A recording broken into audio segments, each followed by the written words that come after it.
Jadi saya kira dari paparan Pak Awi, Pak dosen kita, ya, kemudian pengacara kita, perhimpunan magister hukum, ya.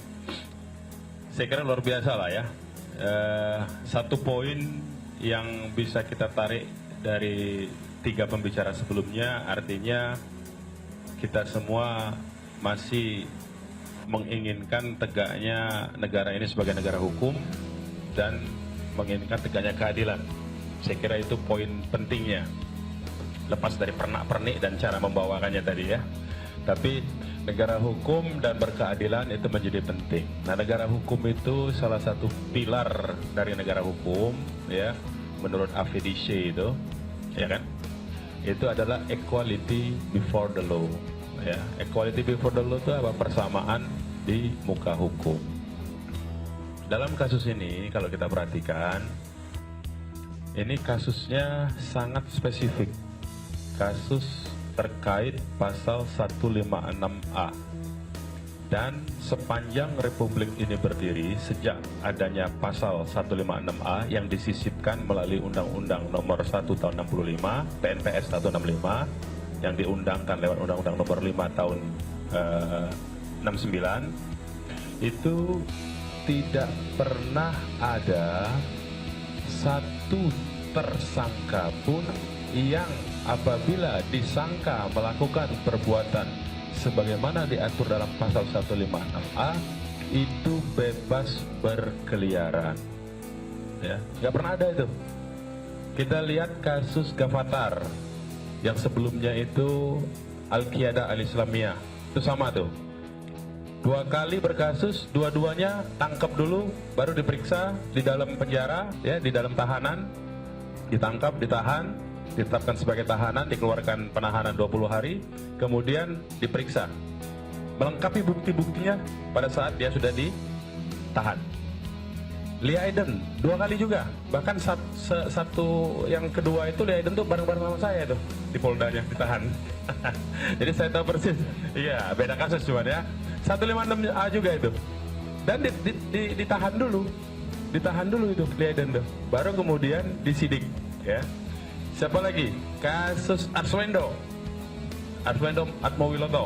Ya, yang tabloid apa dulu itu ya? Monitor. Itu juga ditahan dulu itu. Kasus Usman Roy yang sholat pakai bahasa Indonesia, sama ditahan dulu juga. Kasus Tajul Muluk Sampang Madura, sama ditahan juga. Jadi baru kali ini ada presiden ya, yang akan menjadi presiden bahwa kalau orang walaupun tadi katakanlah dapat ya, tapi dapat itu hukum itu kan ada yang normatif, ada yang praktik. Nah, praktiknya dalam kasus 156A itu selalu ditahan lebih dulu. Sehingga apabila tidak dilakukan hal yang sama terhadap kasus-kasus 156A ya, saya nggak mau singgung kasus lain. Kasus lain misalnya di HMI itu, baru dikumpulkan buktinya, udah ditangkap-tangkapin tuh malam itu. Malam itu mereka baru pulang dari kantor saya tuh, konsultasi ya. Jadi belum ada bukti permulaannya belum cukup, tapi sudah ditangkap, baru di dalam tahanan dilengkapi bukti-bukti permulaannya. Jadi saya kira kalau kita masih mau menjunjung tinggi hukum, maka equality before the law-nya itu mesti diterapkan seharusnya. Nggak boleh ada perbedaan perlakuan, ya. Apalagi perbedaan perlakuannya ini tidak memiliki alasan yang cukup kuat, argumentasi hukumnya nggak cukup menurut saya. Misalnya apa? Ada syarat objektif. Syarat objektif untuk bisa ditahan itu, untuk bisa ditahan adalah ancaman hukumannya 5 tahun ke atas. Itu syarat objektif namanya. Jadi kejahatan yang diancam dengan hukuman 5 tahun atau selebihnya ke atas itu bisa ditahan. Dan ada syarat subjektif. Nah, syarat subjektif ini siapa yang menilai? Sayangnya bukan kita, bukan pengamat, bukan masyarakat. Yang melakukan penilaian terhadap subjektivitas dari syarat ini adalah penyidiknya. Nah, penyidiknya ini tergantung. Kalau penyidiknya profesional, ya, tidak berpihak, ya, imparsial dan profesional, maka dia akan tahan itu seharusnya. Tapi kalau penyidiknya tidak profesional, ya, parsial, dan personal.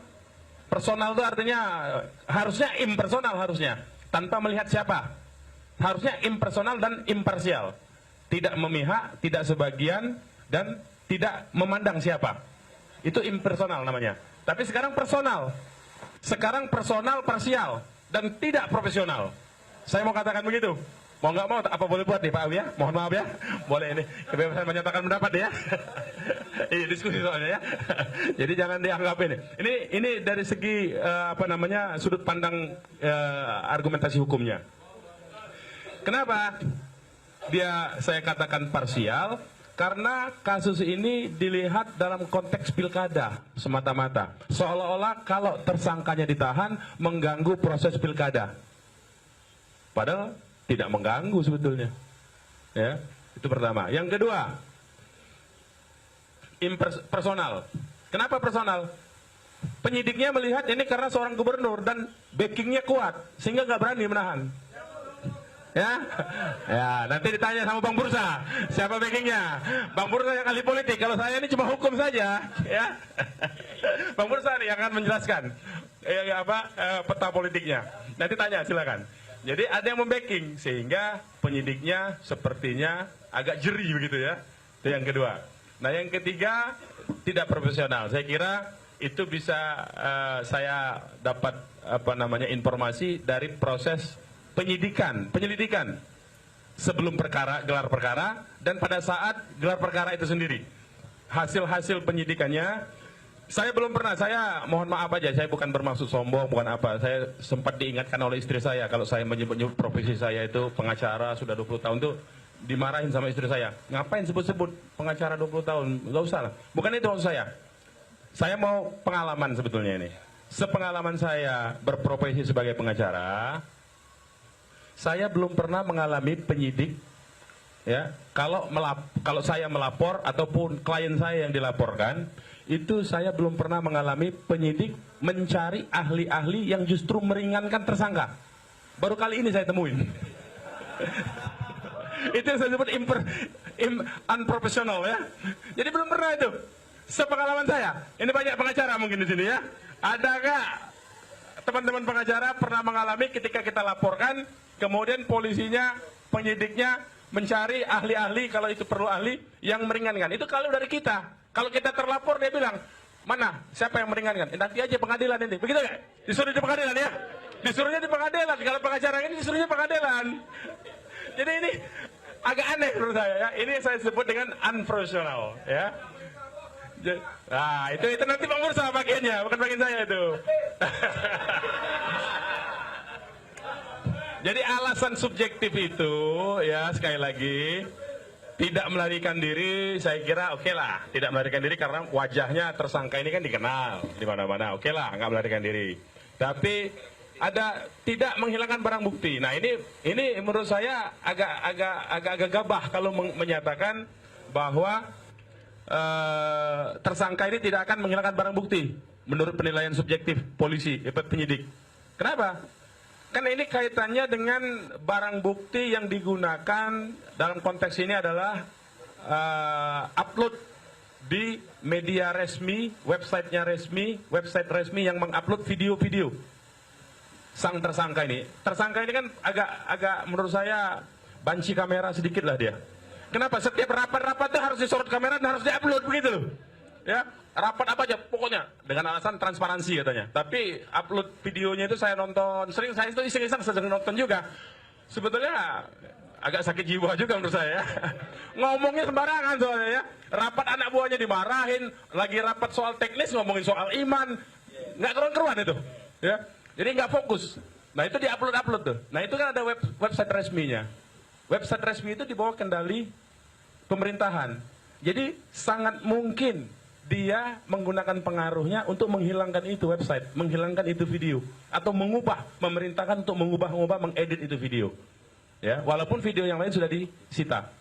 Dan perangkat untuk mengupload itu bisa diperintahkan, diinstruksikan, dipengaruhi pengelolanya itu untuk dilenyapkan.